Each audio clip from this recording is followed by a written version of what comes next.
Welcome to Episode 1 of the Situation Report.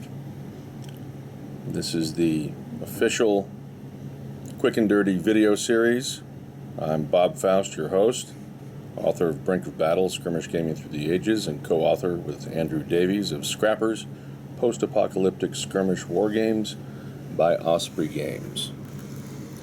At the behest of many of our fans and fellow players, we're going to do some video series on how to play Scrappers. This will be the first one that we do, and as you can probably figure out by now, I have no idea how to make these things fun and pretty. So, with that said, my disclaimer is official. I'm not a videographer. There are others in the field, such as a guy named Ash Barker, who I've been turned on to, and he is a madman and awesome doing these things. But I'm not Ash. I don't have his skill set. So I'm going to give you what I've got, and hopefully that'll be enough until someone down the road can come along with some better ones. So the first thing we're going to talk about today is going to be what you need to play Scrappers. And of course, those of you that have the rules know the primary drive of this is that you are going to want to have a Scrapper crew made up of a number of different types of models. Scrappers is a science fiction post-apocalypse setting. Earth 350 years from now, 150 years after a major cataclysm transformed the planet into from a smoking ruin of nuclear waste to a terraformed biohazard area that now is wild and wicked, and players are trying to get their crews out to find ancient scraps of technology, items of power, etc., in order to create for themselves their own new type of world. So without further ado, let's take a look at what you will need in addition to some painted models, some well done scenery, and your rule book. Scrappers is based upon the Brink of Battle Skirmish Gaming system.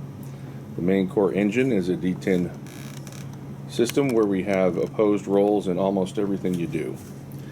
And even when you're not rolling dice, you are interacting with your opponent, so that at no stage in a game of Scrappers or Brink of Battle are either of you sitting around bored waiting for the other guy to shoot up all his guys. We've all probably played a game or two where we have to stand and wait while somebody else empties their entire army of firepower into our guys, and then we get to fight back with whatever's left over. That's not the case with Scrappers, but I will warn you, this game is deadly. When you get shot by a high-velocity weapon, odds are good you're going down. So in our game, we only use 10-sided dice, like I said. Everything's an opposed check between players when it comes to any kind of contest or combat-related element. Otherwise, it's just an interaction, which we'll get to in other segments. You'll probably won't need more than 4 or 5 dice. We don't have a big bucket of dice game here. We're talking man-to-man level skirmish, so we usually have anywhere from 3 to 15 models per side.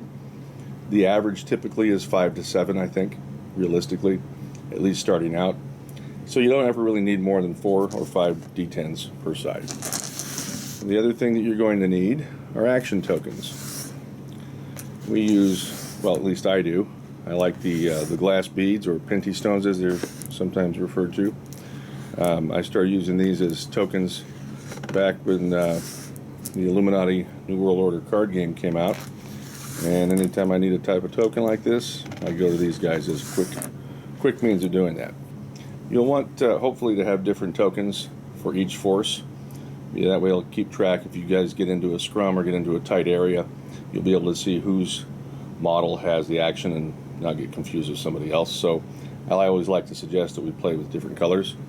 The other types of tokens that you'll need, and this is really, like I said before, there's no right or wrong to this. These are just some suggestions that we use.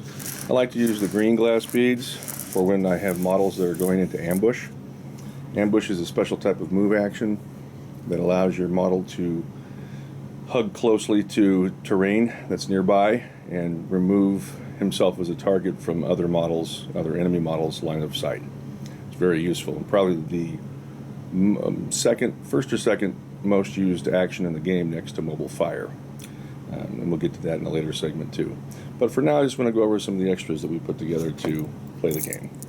Your trusty laser pointer or rangefinder that way is also useful. There are no pre-measurements in Scrappers except where a special rule allows that to happen, and that helps add to the tension and the drama of the game. It also makes, for a big surprise if you guessed wrong and you come up short. Also, we use, of course, a ruler and short 6-inch ones because these are the most common movement. These are easier for me to maneuver in the tight scenery that we play on. And then you need something for the longer ranged weapons that are going to reach across the table and touch someone. We have an interesting turn mechanic. Each turn is broken down into 3 phases. Each player will go through each phase and do what, alternate their activations or alternate their activities. And in tracking that, one player will have the initiative for that whole turn. That player's the guy with the edge. See my fancy schmancy marker for the edge? Look at that. You flip it over, it's the break. The break is the interrupt. The player with the edge gets certain bonuses and advantages that we'll cover in later segments. The player with the break has a once per turn interrupt, where he can, after a declared action has been made by his opponent, he can use the break to declare one of his own. And then they backtrack, sorting that out top to bottom, and then resolve the play from there. So it's handy for us to always have one of these at least, so when we find out who has the break, we give them the token and they leave that up. When they go to use it, they hand it over to the other player and he flips it over and shows that he has the edge. That way it's easy to track, who had the edge this turn and who had the break. Another thing you might want to consider, especially if you're going to use any kind of grenade weapon that has a smoke effect, we do have rules for smoke in the Scrappers. And I use some of these cotton balls that I glued to wooden bases back when we were using this for Brink of Battle.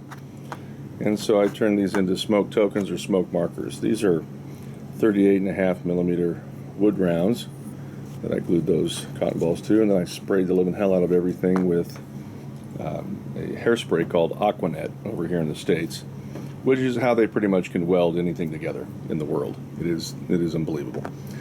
Anyway, those are the types of things that we look for. In Scrappers, we're actually using smoke tokens with a 25 millimeter base, and that's what this one here is, but I wanted to give you an idea of the dimensions that you can create with the smoke for that.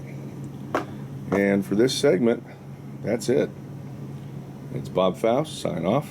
Catch you in the next time we swing around with Situation Report, Episode 2.